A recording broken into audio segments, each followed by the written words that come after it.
৩ বছরের ব্যবধানে বাংলাদেশের বিদেশি ঋণ প্রায় দ্বিগুণ হয়েছে। গত সেপ্টেম্বরে মোট বিদেশি ঋণ ৯২% বেড়ে ৯,৫১,০০০ কোটি টাকায় দাঁড়িয়েছে। ২০২২ সালের জুনে এই ঋণের পরিমাণ ছিল প্রায় অর্ধেক। অর্থ মন্ত্রণালয়ের প্রতিবেদনে উঠে এসেছে এসব তথ্য।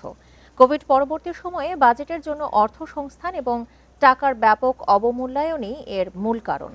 রাজস্ব আদায়ে দুর্বলতা এবং বাজেট ঘাটতি বাড়ায় সরকার প্রকল্প ঋণের চেয়ে বাজেট সহায়তা ঋণের ওপর নির্ভরশীল হয়ে পড়েছে।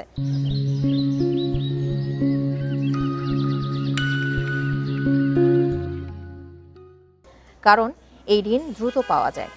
২০২১-২২ অর্থবছর থেকে ২০২৪-২৫ অর্থবছর পর্যন্ত বাংলাদেশ $৯.৮২ বিলিয়ন বাজেট সহায়তা পেয়েছে, যার মধ্যে শুধু গত অর্থবছরেই এসেছে $৩.৪ বিলিয়ন।